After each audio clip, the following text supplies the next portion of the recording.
Hello there, and welcome to the Business of Story, the show FeedSpot named the #1 business storytelling podcast for 2022.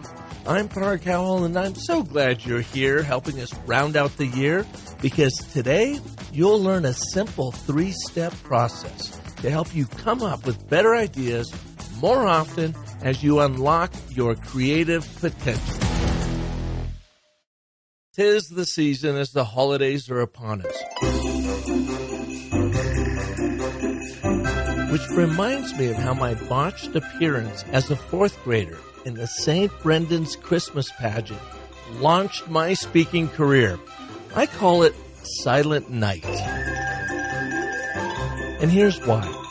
I had just one job to do in that 1971 Christmas show, and that was to deliver 3 simple lines.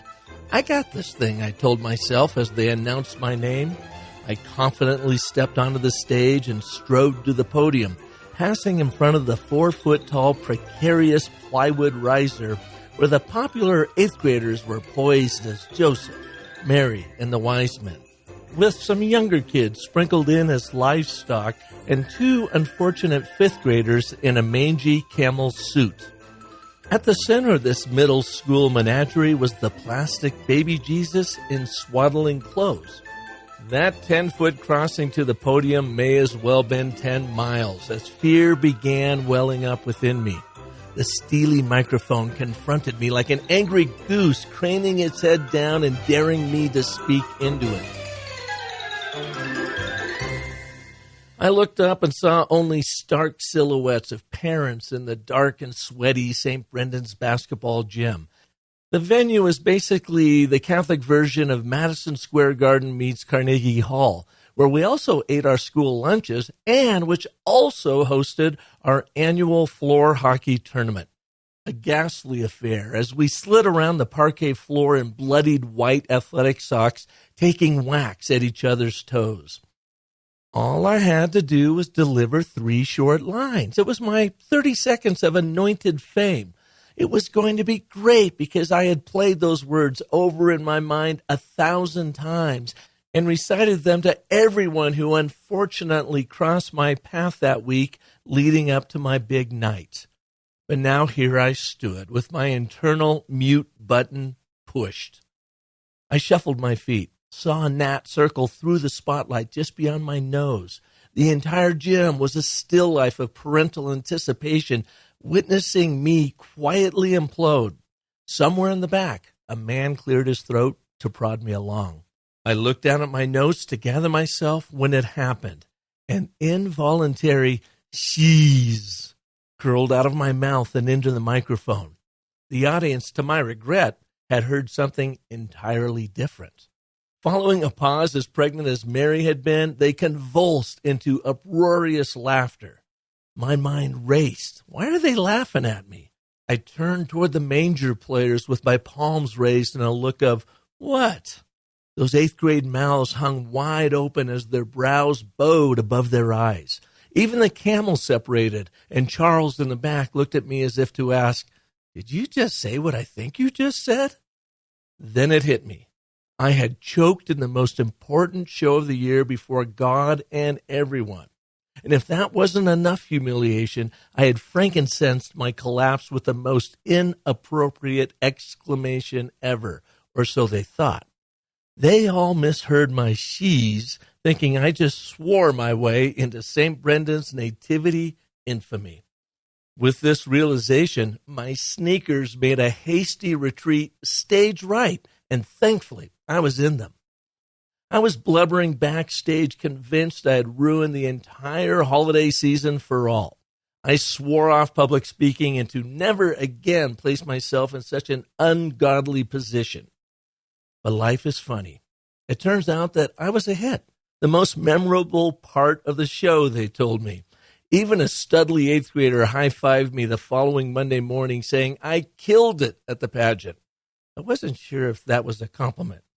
Looking back at that moment, and too many like it throughout my career, I have learned that all captivating stories share the daring goals, honest struggles, and exhilarating accomplishments we experience in life.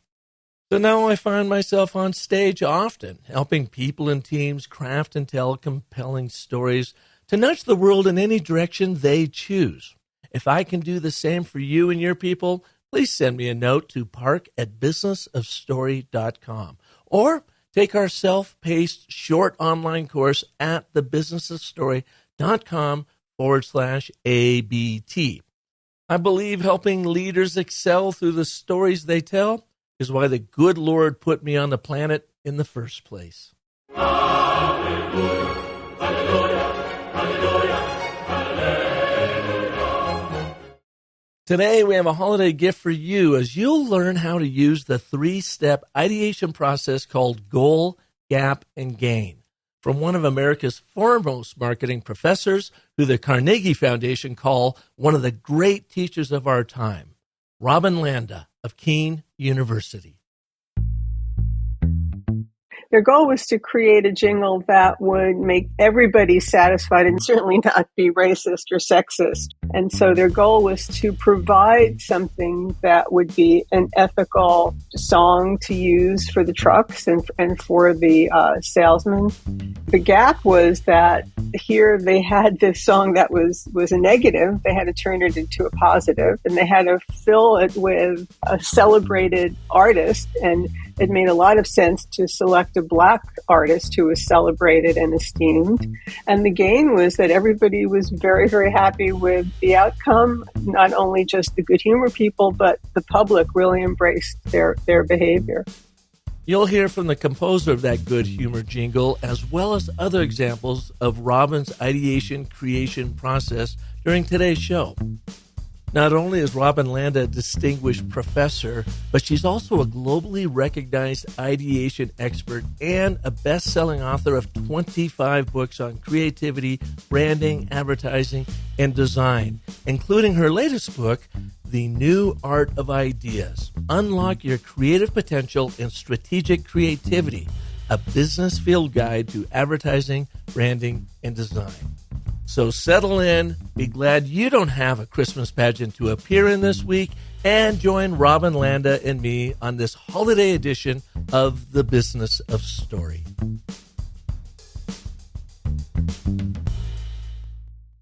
Robin, welcome to the show. Thank you so much, Park. I'm a huge fan of yours. Oh, thank you. And You're you welcome. are a distinguished professor at Kean University. And I had to look up Kean University, but it's quite an institution out in New Jersey, correct? Yes, we have our main campus is in New Jersey, but we also have a campus in Wenzhou, China. Oh, no kidding. I don't know if we still are, but at one point we were the only public university from the U.S. in China with a full campus. Oh, really? And how long have you been a professor? I've been at Kean, oh my goodness, I really shouldn't even say, 30 years. Good for you. And what do you teach there? I run the Bachelor of Fine Arts program in advertising, which is the creative side of advertising. And I also teach in the graphic design program. So I teach advertising storytelling. I teach portfolio, getting them to get their work together in order to go into the profession. I teach promotional design, branding. I've taught everything in that discipline from A to Z. And what is your approach to advertising and brand storytelling? What do you teach them? What do you tell your students about how to be an effective storyteller? Wow, we need about a year to to go through this. They have to have good ideas. That's where we start. They have to have fresh, good ideas. They have to find insights into their target audience so that they know what people want, what they need, what they are hoping for, what their pain points are. So they're always looking and observing the human condition to understand that. Even though they're not psychology majors, they really have to have a handle on what people do and what they want and how they behave. And we create brand stories based on ideas, on an idea that we believe will resonate with the audience, one that will land in culture well and appropriately, and one that's ethical, We really focus on purpose-driven stories. I think Gen Z and Gen A coming up really care about authenticity and really care that a brand or a company is doing something for people besides making a profit. And so we really think about that. We look at a brand's mission, about their values, and really try to utilize that in the story. And of course, they have to learn how to tell stories. And do you actually teach them a storytelling course so that they can tell stories around their ideas? I do embed storytelling in the advanced we all cover it at all levels of the creative advertising concept process. They learn it in copywriting. They learn it in ad 1, ad 2, ad 3, and in portfolio. Because, of course, as you know, it's very difficult to tell a good story and to tell a story that will engage people and that people will want to share. And that's the other aspect of advertising is so much now in social media. It depends on whether people find what I call share worthiness. Are you willing to share it with somebody else? If I see something and I'm like, hey, Park, this is like really cool. Don't you think so? So, that's what we're aiming for. And then we're also aiming for how it lands in culture and hoping that the media will find it so cool and so interesting that they'll write about it. And in your classes, and I'm fascinated by this because I taught at Arizona State University for 5 years as an adjunct. So you've got me, by 3 decades. But I had so much fun teaching storytelling in a master's program there. And we would teach these 3 frameworks for our folks to be able to use. Do you have frameworks that you teach your students as well? I do. Each one of us, all of the faculty, the full-time people, and we have, like you, we get adjuncts who are, stellar professionals in the field. So right now we have Nick Sonderup, who's the executive creative director at Pereira Odell in New York, teaching copywriting. And I'm sure Nick has his own way of teaching storytelling, but I use this very simple formula for the students, and it's called COW. And it's character, obstacle, want. And of course, that's not the order, as you well know, and your listeners may know, but they can remember it that way. So it's really character, want, obstacle. And we start out with very simple premises, and we talk about an inciting incident and going from negative to positive, and who's the hero. So we go through Dan Harmon's story circle, of course, going back to earlier storytelling mavens, and hitting all the bases until they can finally tell a good enough story. I got you. And those stories are all about supporting the big idea. You've got to have that big, concrete idea that attracts attention, is compelling in its own right, has a sense of urgency to it, and is very share-worthy, as you said. So this is what your, I can't believe it, 25th book is about. How in the world do you find time to write 25 books? I don't cook. I don't go out much. And I'm pretty fast. And you're pretty fast at this. I imagine it's just also taken from your teachings, what you've learned and what you teach your folks, and so you share them. In your books, the new book, The New Art of Ideas, Unlock Your Creative Potential. Give us the cliff notes. What is the book about? The book is about how to generate ideas. And what I have found from the existing conventional methods of idea generation is that what was missing was a process for actually forming the idea. And so after all these years of teaching and seeing students struggle using conventions such as brainstorming, I thought, well, really, I have to codify this for other people. What really tipped it were 2 events. One was a student of mine who secured, and most of my students do extraordinarily well, secured a great internship at a top New York City agency. And she came back and she said, Robin, they put me on this creative team and we're lots of interns. And I'm saying, well, we can do this and we can do that. And I have this idea and we have that idea. And the creative director loved all my ideas. And the other interns were just sitting there. And I thought, okay, this is really working well comparatively, because these other students also came from great programs, and no slouches among them. This was a top agency who was very particular about selecting their interns. Then the second inciting incident was that a student who I did not have in my program, in my class, got a job, and they put her on a project that required an idea. and everybody said, well, if you can't come up with an idea, email Robin or message Robin and she'll help you.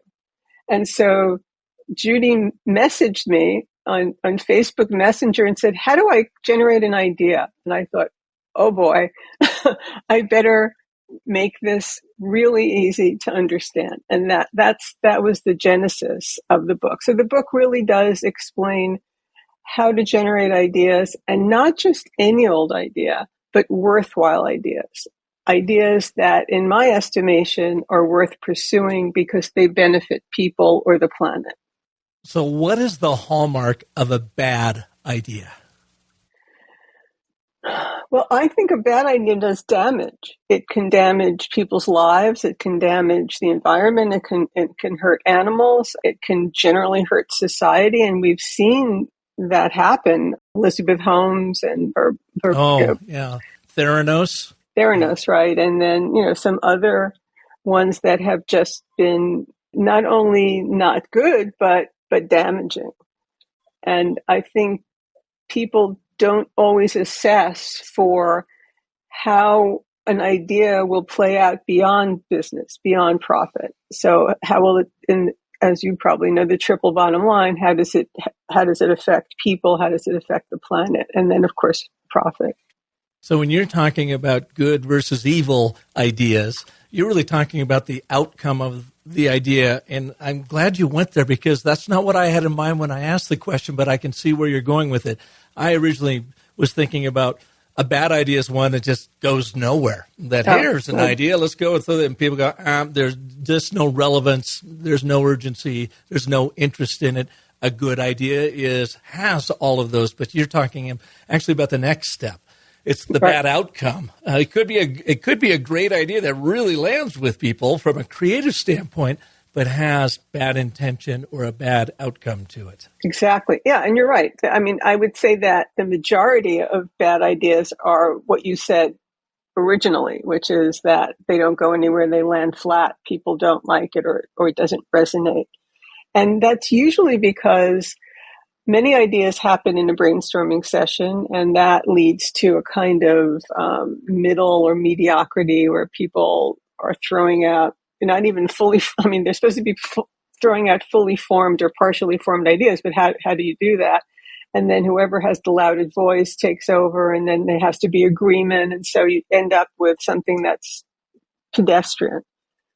And that's not going to resonate in today's world where we have entertainment and information 24/7. We don't have to listen. Absolutely. It goes back to that whole concept of a camel is simply a horse designed by committee.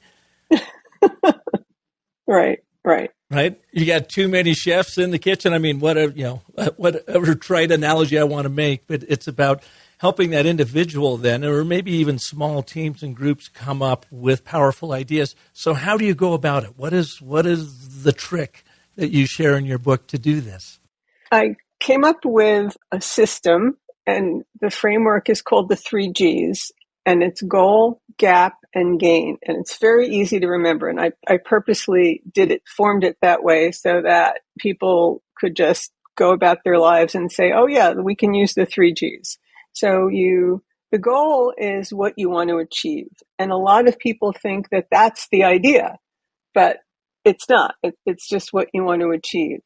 The gap is really an interesting part of the system. A gap is what's missing, and it's the void that your idea can fill. And it can be any number of things. It can be a new method of delivery. It could be a toxic-free method. It could be a more sustainable method. It could be something a new way to be testing things or retesting things.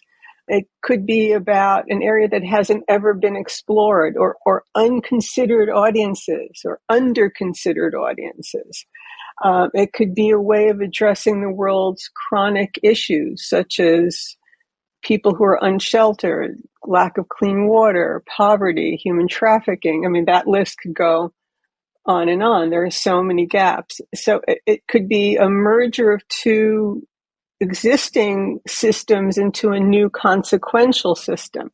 It could be a new method of a new class of drugs. For example, messenger and RA is new.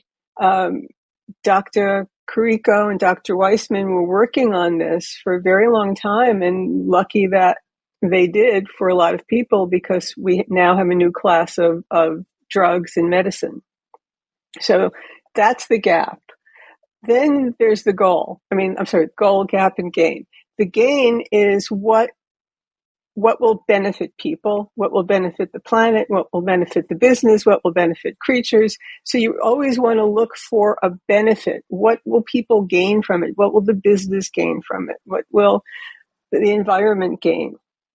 And you don't have to enter at the goal. You can enter at any point. It's a fluid system.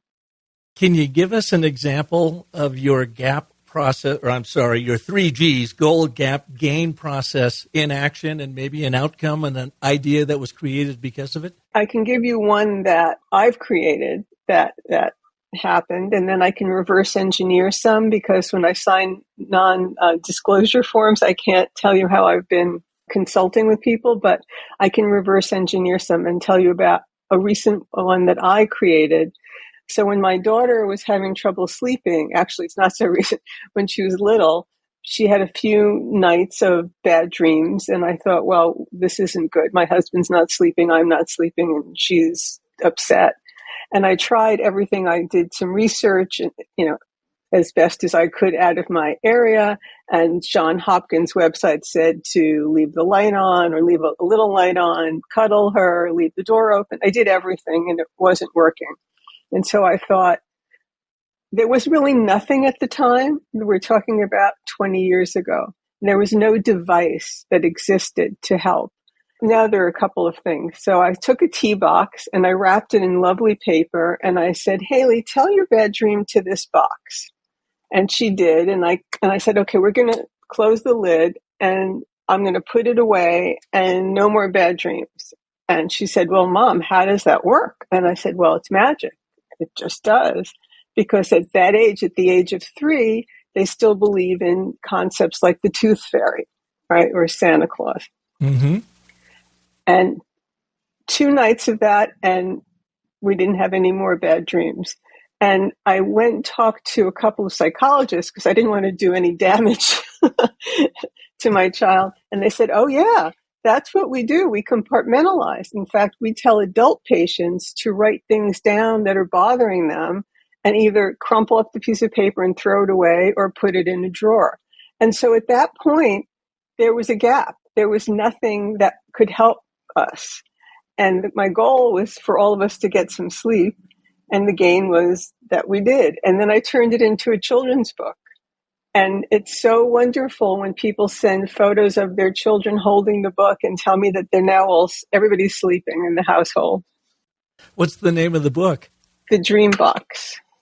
The Dream Box. So you went through your process of goal, gap, and gain to help your family overcome this challenge in the evenings of your daughter having these nightmares. It seemed to work, so she was getting more sleep. And then it even went on to spur a book, which I imagine you didn't think of at first, but something after you found that this idea worked, that we need to share it in an interesting way with the rest of the world. Exactly. I did do the research. right in the moment, I didn't. I just did it. But after I saw that it worked, I went and talked to 2 prominent psychologists to make sure that before I put it out into the public, that this was a good idea. So I vetted my idea with them. And in fact, Dr. Bloom, one of them, uses it in her practice.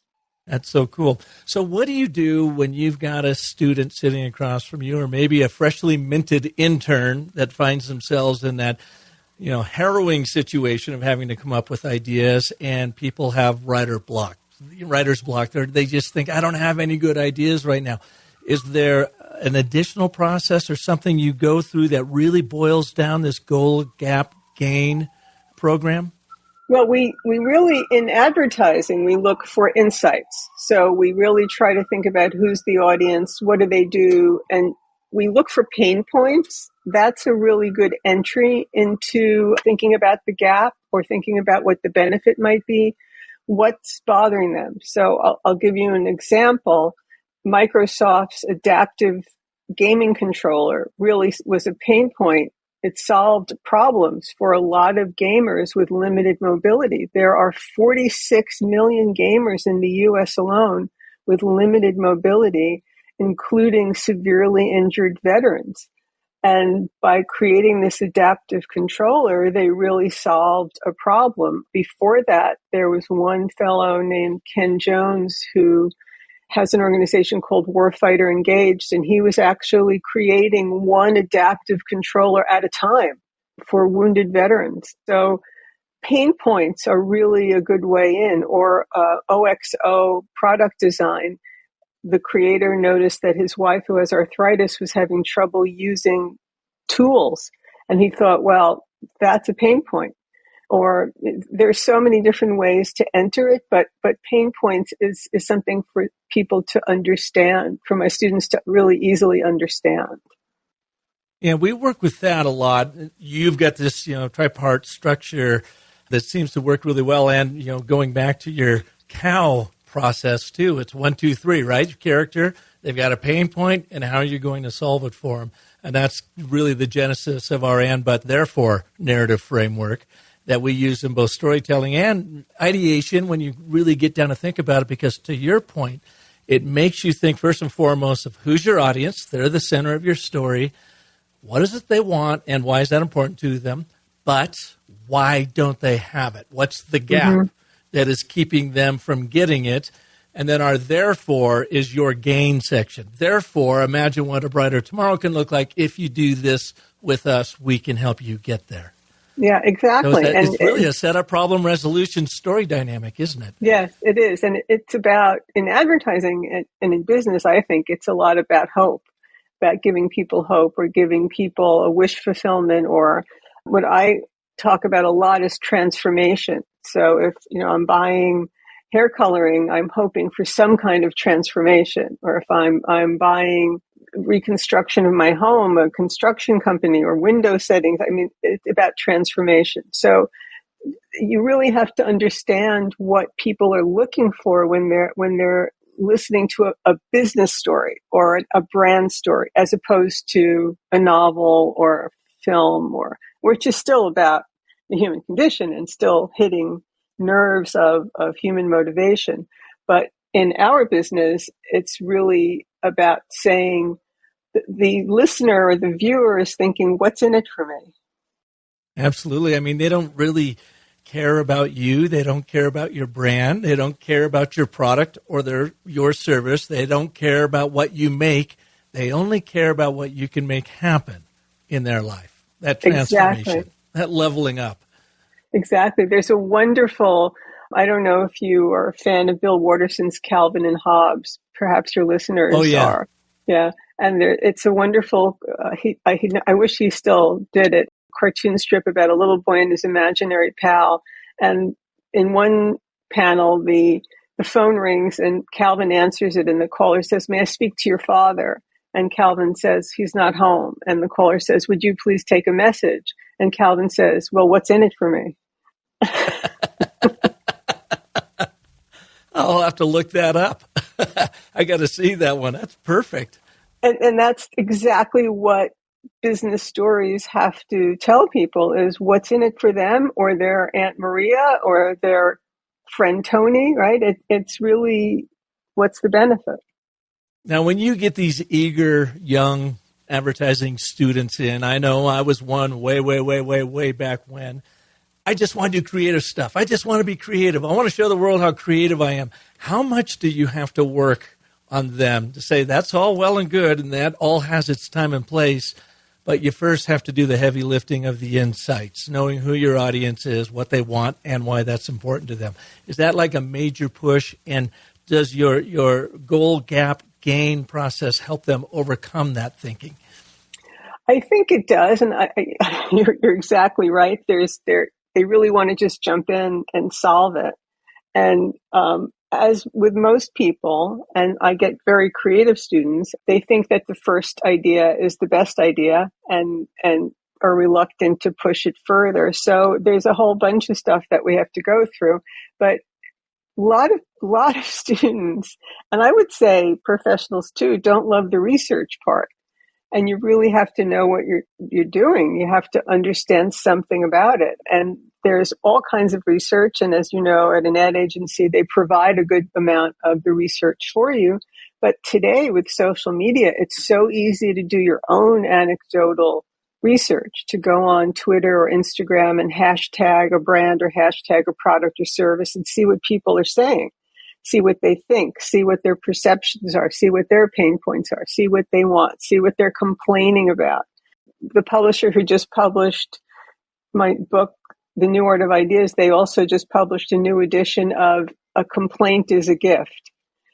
And I hope she forgives me, I'm forgetting the author's name, but it's true, because if you listen to what people complain about, you know what they want and what they're dissatisfied with, and then maybe your brand or your business can correct that. That's so true. A complaint is a gift. And almost some of the worst feedback you can get, or I shouldn't say worse, because it makes you feel good, but it's like inactionable, is when they say, that was perfect. That was great. I wouldn't change a thing. And you're like, well, there's always something that can be improved. So true. Yes. It's great to hear that kind of feedback. Constructive feedback certainly helps as well. So in your book, you talk about, and you had mentioned earlier about share worthiness of an idea through the stories you tell. And you say, the media must find them newsworthy or interesting. And you called out the Good Humor's new jingle. I'm not aware of the Good Humor's new jingle.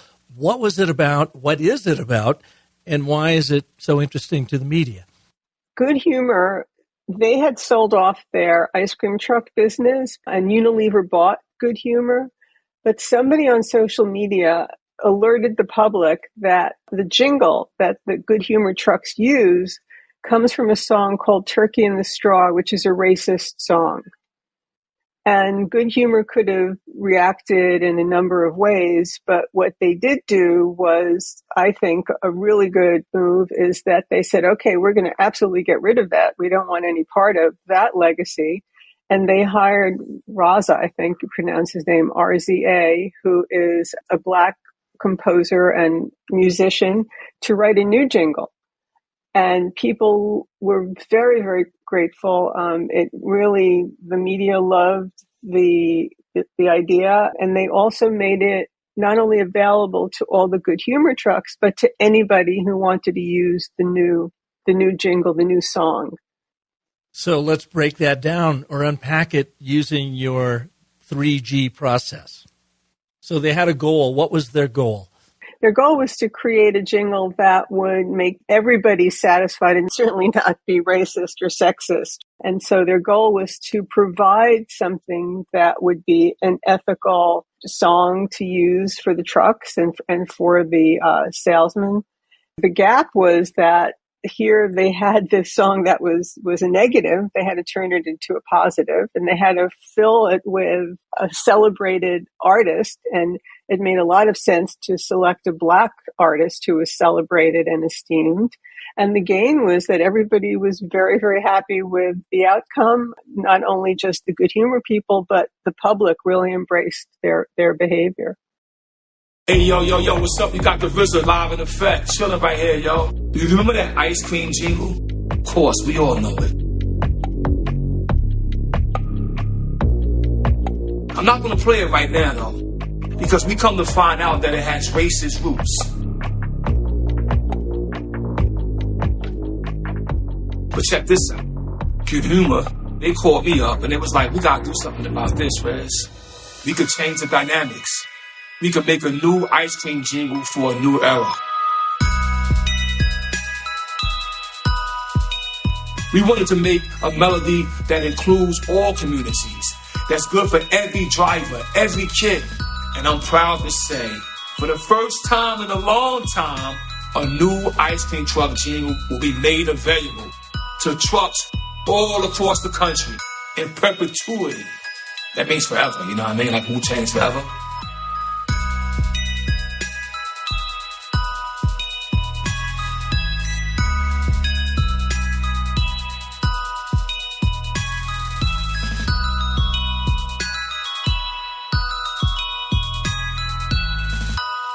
And I can assure you that this one is made with love. Peace. Good Humor Ice Cream is represented. So they looked at it more than a much bigger story than just rewriting a jingle. They said, we need to do this anyway. It's the right thing to do, but let's make it bigger than just being a jingle. So they brought in this specific composer, and then they used that and they leveraged it to share with the media out there so that they could talk about it. Did they ever get any pushback about, I don't know, taking advantage of the situation, or was there any negative feedback on that? Not that I saw in the media. And I thought about that too, but no, I think people were just happy that they kind of owned the situation and reacted the way they did. I think you articulated it brilliantly, but I was thinking that too, and I didn't see any. Well, in this day and age, you know, everybody are just so ready to be offended about everything. And so even when, you know, like McDonald's is a good example of it, they do a really great job in sustainability in a lot of different areas because it's good for the business, it's good for the brand, it's also good for the planet, but they're very reluctant to talk about it because people just take shots at McDonald's. Oh, yeah, you might be trying to do this here, but what about all of this over here? And so people are, you know, I mean, genuinely, brands are fearful of taking that particular approach, which I think was a really good one on Good Humor's part, because they are opening themselves up for attack from trolls and other people. And yet, if they really embrace that story tension, it can be enormously powerful for them, providing their heart is in the right place. Yeah, absolutely right, because Unilever walks the talk. And so the parent company does have good values. And you can't just, as you say, it has to be there across the board. You can't capitalize on Gay Pride Day and do nothing for the community, right? People will call you out. Gen Z holds people accountable. I know Gen Z very, very well. I admire them for their ethics and for their concern about a multitude of issues, but they will call you out. They'll hold you accountable. Yeah, well, they grew up in the digital world, didn't they? I mean, they were born with an iPhone in their hand, basically. So they're very used to being online. Let me ask you this, because I've seen it in my own training that quite often Gen Zers, if you will, or the younger millennials have a hard time with storytelling, especially sharing their own stories, because they have seen the damage trolls can do online. So they tend to sort of collapse into themselves and, you know, Park, I don't really have any stories anybody wants to hear. I don't have any, you know, stories to share. And I have to do a lot of cajoling to bring it out, to, you know, help them find the courage to be authentic in how they tell their stories and say, this is a safe environment. And, oh, by the way, the more powerful and focused your story is, you are going to really appeal to that core audience that you're hoping to connect with. But you're also going to open yourself up to trolls sometimes. And you got to be able to just deflect that, push that away and not worry about it. Lead with the truth, lead with authenticity, and then the rest is going to follow. Dismiss the trolls and really build on those super fans, if you will. You're right. It's hard to do. It's very hard. I was just talking to my daughter, who is a Gen Zer, about dismissing criticism or taking the best out of the criticism, because if it's a red flag, you should consider it. But trolls are trolls, and that's really, I had a student who was extraordinarily successful on TikTok, but the criticism just, he left. I mean, he had thousands and thousands and thousands of followers, but it can be overwhelming for them sometimes, the emotional toll of social media. Well, it's a blessing and a bane. So he was obviously very good at what he did to become an influencer and build that size of audience. But when you build that size of audience, you are going to bring out the trolls. They're attracted to that. You also talk in your book about starting conversations to amplify a current conversation, like Nike's Dream Crazy. And I'll be honest with you, I don't know that campaign. Tell us what the Dream Crazy thing is. Colin Kaepernick, who took a knee during I don't know if it was the Super Bowl or another football game.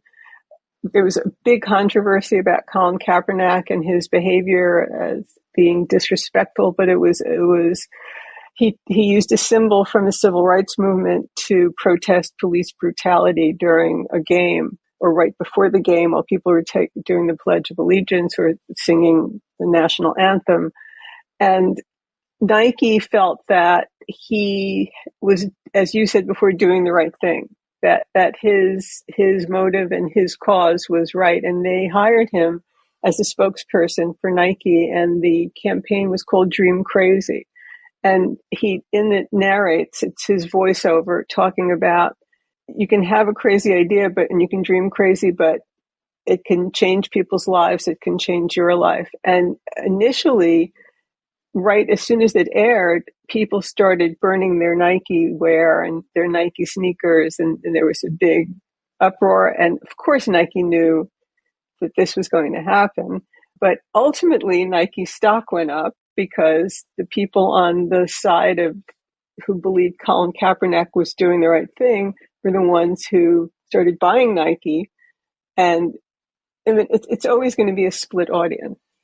Yeah, I do remember that now. I didn't know the name of the overall campaign, but being a football fan and an NFL fan, yes, Colin took the knee, and then people really came out and said, the football field is no place to vent your views. And the question is, well, why isn't it? So then he essentially got barred from the NFL. I mean, no team would touch him after he left San Francisco. Me being a big Seattle Seahawk fan, he was kind of our nemesis there early in his career because we had a hard time beating him. And no one would touch him since because he took a stand. He stood for something, and you're exactly right. Nike came out. So let's break that down a little bit. That particular campaign, what was the goal, the gap, and the gain in that? If you were sitting around and you were in that creative department at Wield and Kennedy, who handles all of Nike's stuff, how do you think that 3G process took place? They could have started with, I think they always start with a goal because you're given a creative brief. Right. So for those of you who don't know, in advertising agencies, the creative team is given what we call a creative brief or a design brief or a strategy brief. And it tells you what the goal of the actual campaign is. But you can assess it and reword it or rethink it as long as you're hitting the client's objectives there, the client's business objectives. I think the gap was really touching the nerve of the cultural moment, right? It really hit a cultural moment. And that's really key in advertising when you can hop on a cultural moment, which is what they did, but walk the talk along with it, right? So if you're hopping on it, you have to put money behind it. You have to create a foundation. You have to really put your money where, like, use a cliche, put your money where your mouth is. So they were hopping on a cultural moment, which was the gap. And the gain was, people were very, very motivated and inspired. People were inspired by him, by Kaepernick before. And then now Nike borrowed his cachet, right? Borrowed his prestige of, as you said, taking a stand, which is what he did. Two brands that you call out that do a really good job of walking and sharing their values and mission are two of my favorite brands, Patagonia and Ben & Jerry's. I mean, what's not to like? Great outdoor wear and great ice cream. Right. So right. What is it about them, do you think, when you look at their larger overall brand narrative and what they stand for, and they really come from both of the founders of both of those brands, what was the goal, gap, gain you think they went through to really establish these values and missions that have stood the test of time and have, in Ben and Jerry's case, stood the test of being acquired? Probably in both cases, they started with a gain. Well, that's not true. Ben & Jerry's actually started with the Gap because I think they wanted to create a more flavorful ice cream. Hard word to say. Flavorful ice cream. I believe that's what I read. And so they were filling a gap, but being who they are, were always concerned about humanity and issues and the planet and what they could do to help people. But they did start with the Gap. Patagonia, I'm not sure, but I know for sure that the gain is paramount. He just donated like all this money to environmental causes. And so I think also Patagonia was filling a gap in a couple of ways. One was their supply chain was very specifically ethical, and they were not encouraging conspicuous consumption. Their famous Black Friday ad, which is "Don't buy anything, stay home. You don't need anything anymore." And so, don't buy this jacket was the print ad that they had up there, and here's why. Yeah, right, exactly. Well, and I think he started Yvon Chouinard, I believe is his name. Yeah. He started, of course, he was an outdoors person and a climber, and he was recognizing that they were doing a lot of damage on the environment by leaving behind pitons and other gear and whatever. And he was looking for a better way to build these and to then have an impact on leaving no impact when you are out there. And that grew in the overall brand ethos of Patagonia about enjoy the outdoors by all means, but take only pictures, leave no footprints, if you will, is kind of the concept.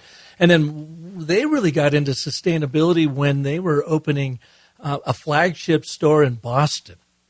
And this was a 3 or 4 story big time Patagonia building there. And their employees started getting really sick, and they didn't know why until they realized that all of the cotton inventory they had in the basement was off-gassing these horrible, pollutants and poisons. And that's what really kicked them into gear to go out and look at their supply chain and see how can they source wool and cotton and other fabrics that didn't have all these pesticides on it, get them from more natural suppliers. And so they had a real operational gap there that then led to their whole footprint chronicles, where they published all their steps and missteps in sustainability so that other people could learn from that. And of course, the gain across the board is they're further, cementing the foundation for a brand that actually cares while also impacting the industry in many, many positive ways, playing to that, people, planet, and ultimately profit. And to your point now, he's given away the company. Now, a lot of people argue, and I ask others about it, that a lot of trolls will say, oh, it's a tax dodge. He's got all the money he needs, so he's trying to figure out some other way around it. Well, that might be true. There may be, some truth to that. But look at all of these hundreds of millions of dollars that will go into research and development and innovation programs that hopefully better the planet, because that's what his ultimate product is. His ultimate theater is a healthy planet that then everyone can, go out and have their own physical health and their mental health by enjoying whatever it is you do in Patagonia gear. So to me, 2 of my favorite brands because they really walk the talk. Mine too. I love Ben & Jerry's, both of them. I mean, they've been doing it all along. So to say that it's a tax dodge at this point, I disagree. I do too. And, maybe there's some tax benefits in doing it, but what are the much greater benefits of impacting the planet and whatever? And after all, this is a guy who says, don't buy this jacket. If mend the one you got, buy it, resale somewhere else. Or if you can't, then absolutely come on in and buy our jacket. One of my other favorite campaigns of all time with another outdoor retailer is REI. And I don't know if you remember this or not, but about 5 or 6 years ago, they came out with a campaign for Black Friday with a hashtag of opt outside. And they closed all of their stores. Right. They gave everybody the day off. They said, don't go to a shopping mall. Don't go anywhere, but just enjoy your family and the out of doors if that's what you really like. And that was a company that could really back it up. I love that campaign, and it ran for 3 or 4 years. Then they kind of, I don't know, I guess pushed it to the side and moved on to something else. But boy, what a beautiful flagship moment in the stories, and filling that gap, the gap of let's slow down consumerism. Why don't you get a little bit of your mental health back and just opt outside? The gain is refreshment, refreshing yourself, connecting with your community, connecting with your family, and then you can pick up where you left off on Monday, hopefully a little bit better. I think you're right, and I think that these companies have influenced other companies. So companies like IKEA are trying to do this circular business model, and they're trying to upcycle or bring back your old furniture, so we'll refurbish it and you can take a new one. I mean, so I think that beyond just their solo effort, they are inspiring other companies because, as we both said, Gen Z wants to see what you're doing for others as well as what you're doing for yourself. All right, final question for you. For all of those people out there that say, I have no good ideas, Robin, what do you tell them? I can give them all kinds of ways of countering that, but negative self-talk isn't helpful. Everybody can generate a worthwhile idea, and that's why I came up with this process, because people have found existing processes not helpful. So I would say that if you think you can't generate an idea, it's not you, it's the system you're using. And they can really learn about your 3 Gs in your new book, The New Art of Ideas, Unlock Your Creative Potential. I really love it, and I really appreciate you taking the time to pull it together and share it with your readers and all of us out there. Thank you so much. I had so much fun chatting with you. You're so brilliant. Thank you so much. Oh, well, you can come back anytime where someone who starts a show and ends the show is saying how brilliant I am. Now you're really playing to my ego. Where can people learn more about you and your great work? I have a website, which is my name, robinlanda.com, and you can get free downloads of useful information. And I'm on every social media platform except for Be Real. So you can find you just about everywhere, Robin. Everywhere, right. One last thing, you should really look at my book, Brand Bewitchery, which takes students like yours on a journey of the 10-step story cycle system that crafts brand stories. And it's inspired, of course, by Joseph Campbell's Hero's Journey. But it was something that I tried as kind of a science project to see if it would work. And the very first client I used it on, it blew my mind and their mind. They grew by 600%. And Aveen Sethi-Tafoya, the CEO at the time of Clinica Adelante, now Adelante Healthcare, a very large healthcare community healthcare center here in Arizona, said it was precisely because they got their story dialed in. They knew what their purpose was. They knew how to attract and retain the top talent and doctors using this story.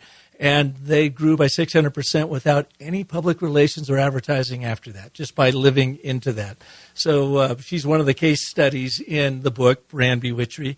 Check that out. And, of course, where I have found that all real powerful brand business leadership storytelling begins is kind of like your cow principles. Ours is with the and, but, therefore, the ABT. And we have the book, The Narrative Gem for Business, which is a short 75-page guide to teach your students how do you use this ABT to first develop that narrative intuition of setup, problem resolution that, of course, they can use for your 3 Gs process. They can use in crafting compelling communications or stories around a problem that they're solving for. And it's really remarkable, given its brevity, of how powerful it is when you use the and, but, therefore framework in social media posts.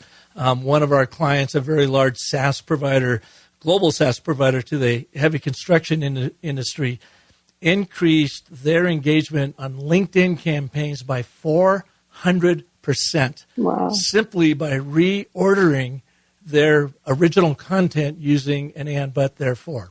And it really plays off of everything you're teaching with the idea of knowing your audience, what do they want, and why is that important to them, but what's the gap? Why don't they have it? Therefore, what's the gain? If you do this, here's how you're going to come out the other end. So something you might be worth looking into Absolutely. for you and your students. Absolutely going to be on my reading list. All right. Well, thank you so much, Robin, and thank you all for listening to this edition. If you like what you heard, Share it with your friends, family, colleagues, your students, whomever. And definitely check out Robin's new book, The New Art of Ideas, Unlock Your Creative Potential. When I thumb through it, as I don't get a chance to always read them in depth leading up to these conversations, I kind of like to leave the door open so I learned something in the process. But when I looked at her 3Gs process, I'm going, oh man, that totally makes sense. And it's so simple to use. So try it in your own idea creation coming up. And of course, if there's anything I can do for you, come on over to Business of Story, where I've got all kinds of tools, tips, techniques, and of course the ABT online course at businessofstory.com/ABT. Check it out. And until next week, when we will have another amazing story artist right here for you like Robin, remember that the most potent story you'll ever tell is the story you tell yourself. So make sure that's a great one. Thanks so much for listening.